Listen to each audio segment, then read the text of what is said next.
ओए, आसमान में उड़ने वाले उस सफेद सारस को देखा तुमने? उसके पंख कितने सुंदर हैं। बस एक तीर चलाने की देरी है। वो जमीन पर गिरकर मेरे पैरों के पास ही आना चाहिए। उसे देखकर जो मुझे खुशी मिलेगी उसका क्या कहना।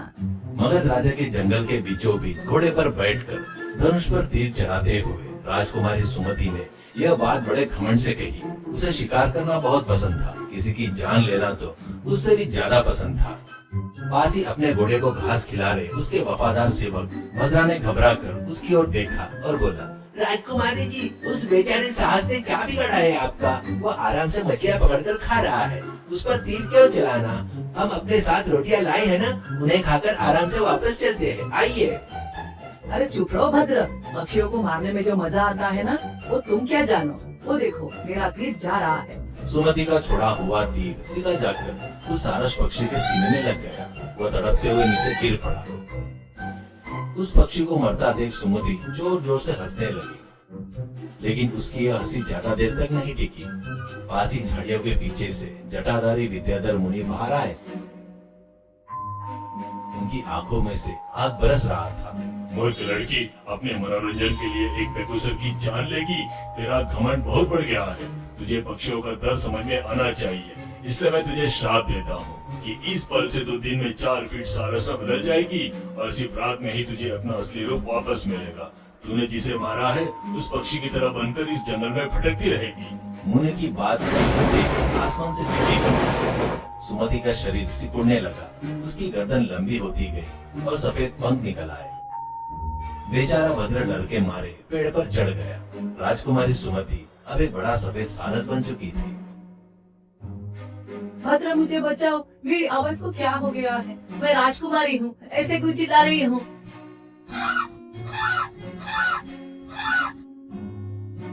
अरे राजकुमारी जी, आप तो सारस बन गई और मैं डर के मारे पेड़ पर बैठा हूँ। अब मैं अगर आपको महल ले गया तो महाराज मुझे मारकर चटनी बना देंगे। आप जंगल में ही रहिए, मैं जा रहा हूँ।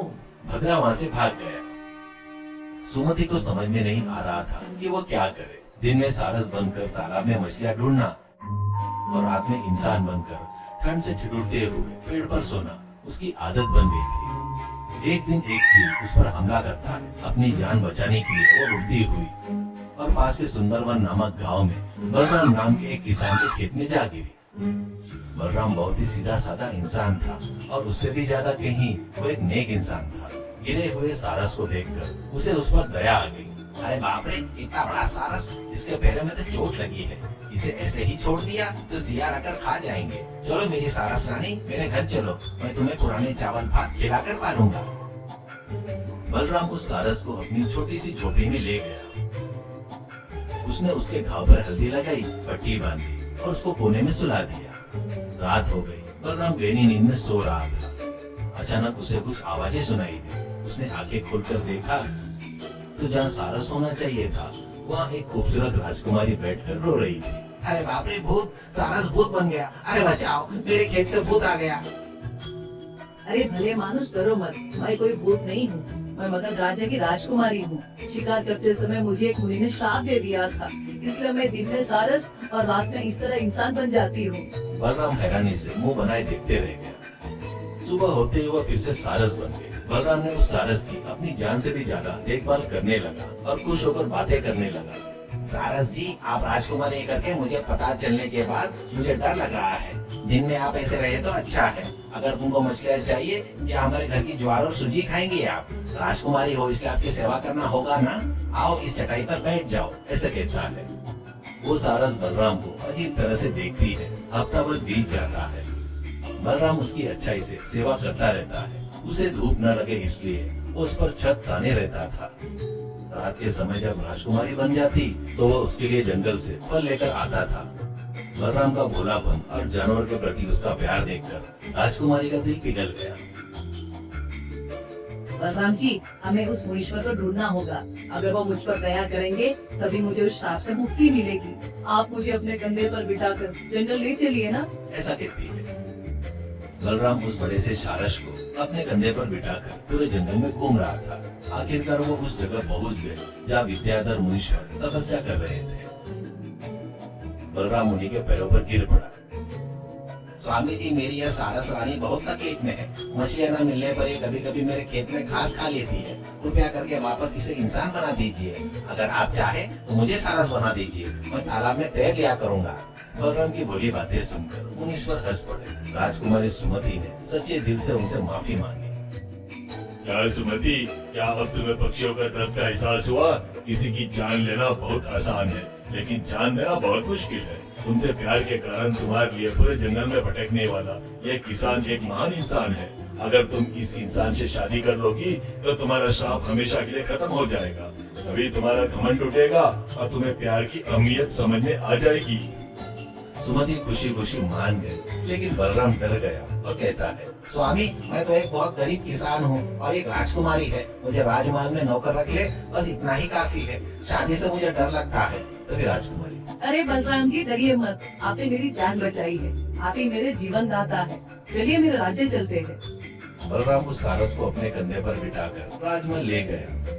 उसने महाराज को वहाँ पर जो कुछ भी हुआ सब बताया। महाराज अपनी बेटी को सारस के रूप में देखकर हैरान रह गए और कहने लगे, अरे क्या बक रहे हो? मेरी बेटी कहाँ है? इस सारस को लाकर मेरी बेटी बता रहे हो? सैनिकों, इसे बंदी बना लो। तभी वो सारस महाराज के पास गया और अपनी चोट से उनके कपड़े खींचने लगा। उनकी आंखों में आंसू आ गए। तभी बद्र कांपते हुए दरबार में आया। उसने महाराज को सारी सच्चाई बता दी। अरे महाराज, ये सच कह रहा है।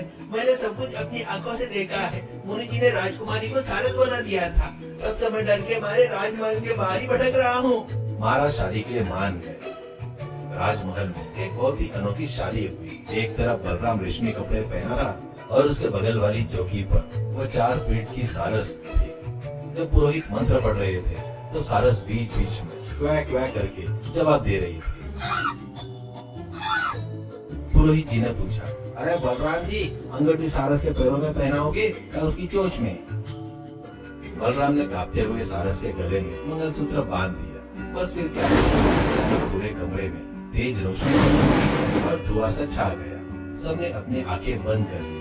जब उन्होंने आंखें खोली तो देखा तो वहाँ कोई सारस नहीं था, बल्कि सुंदर राजकुमारी सुमति शादी के जोड़े में सजी धजी थी। बलराम ने आंखें फाड़कर देखा और खुशी से उछलकर बोला, अरे बाप रे, मेरी सारस रानी तो इंसान बन गई। मेरी पत्नी एक राजकुमारी बन गई। अब तो मेरे मजे ही मजे हैं। सुमति ने मुस्कुराते हुए बलराम का हाथ थाम लिया। अरे बलराम जी, अब से मैं हमेशा इंसान के रूप में आपके साथ ही रहूंगी। मुझे अच्छी तरह समझ में आ गया है कि शिकार करना कितना बड़ा पाप है।